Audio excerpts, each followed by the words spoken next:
Right, just a little quick video on joining these up. We've got the neck holes here, look, as you can see.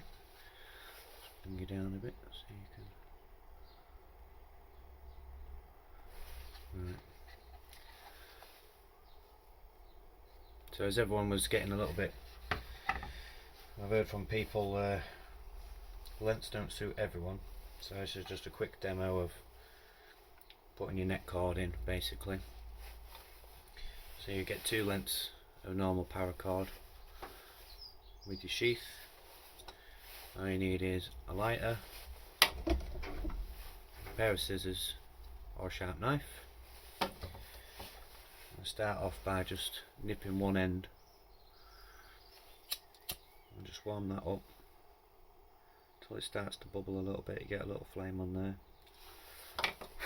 Blow it out and just pull that end in nice and tight, and then as it cools off just give it a little roll, and you should end up with something that looks a bit like that. Nice point.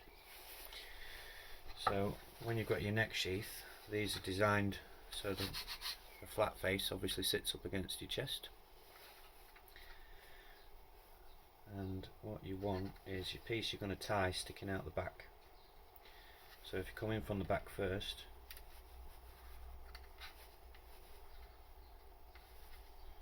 sometimes just take a little bit of provoking, he says, and a little twist and poke. I'm going to come through these 2 holes at the top. So your other side, and that way you've got the strings hanging out the back. And obviously find your comfortable position for demonstration purposes. I'm not tying this one on, so I'll just take it off. And you've got 2 methods of doing this really. The simplest method that I imagine most people will probably do is just a simple reef knot. So all you have to do, the way I remember it, is left over right and twist, and then out from the top, right over left and twist. When you start to pull it up, you should have something that looks like that,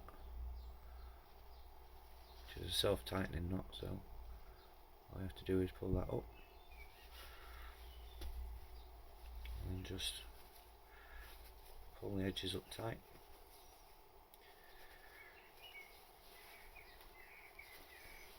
Give everything a good yank, and that's fairly unobtrusive. I've got no bits sticking out of it, so it's quite nice to be on your neck. Trim these bits off and leave this in a couple of millimetres, about 5 millimetres ish. Come on, focus, focus! Just enough to sort of see there. Move you in a bit.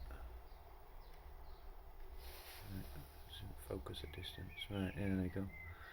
About 5 mil stuck out. And then all we do is burn that back into it and round it in.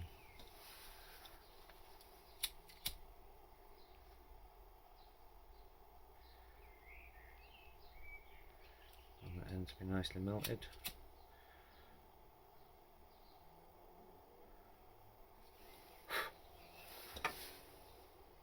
There, look. I'll just roll that in there.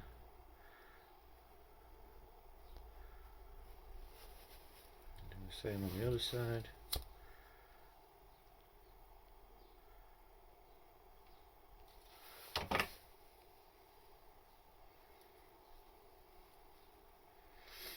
That effectively glues the ends over. You can see there now, look. It'll focus for me, come on. There we go. You've got a nice smooth knot. Plenty of tightness in it. Just doesn't look the most even. So the other one is I think it's called a uni knot. Might be called a uni knot. I'm not quite sure.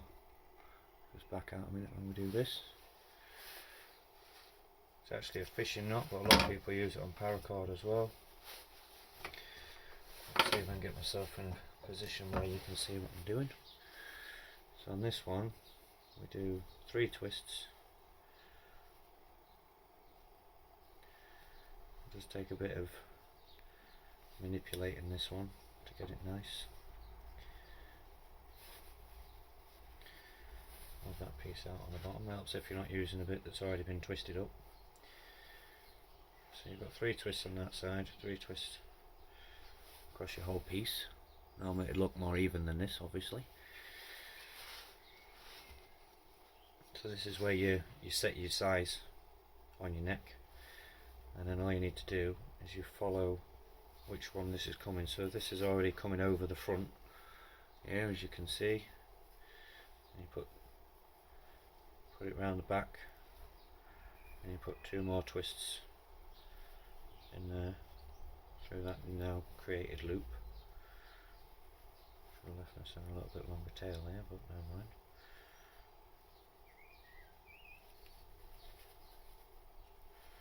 Nip that one up, and you've got your tail on one side, and you can see this one here is coming over the back, so we bring this one the same way, bring it around that same direction, 2 loops in from the back.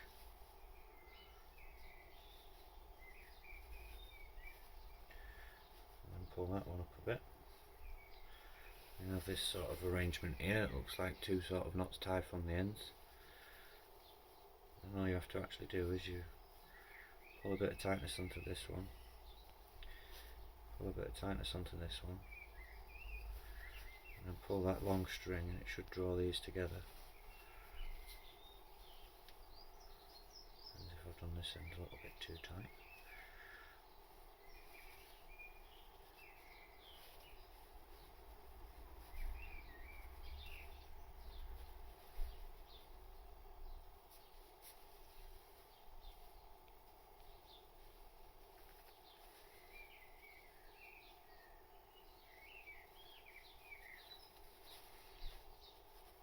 Just tighten each bit up as you need it, and this is a much stronger knot than the other knot, and if you don't tie it all up using a piece that's already been twisted to high heaven, you can get a real nice smooth looking knot out of it, which I haven't done the best example of here, of course, because all first quick view on the camera. Again, we'll just trim them little sections off of there.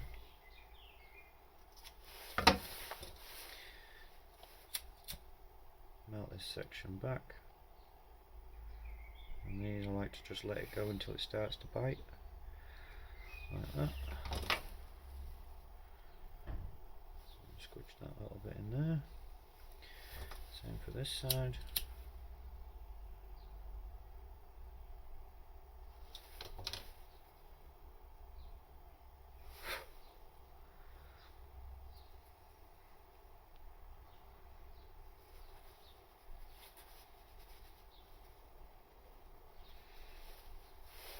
There you go.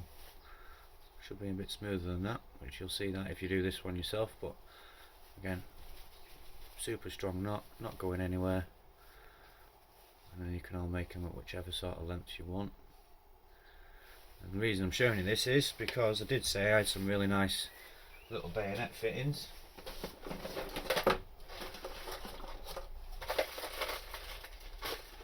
which unfortunately were absolutely crap.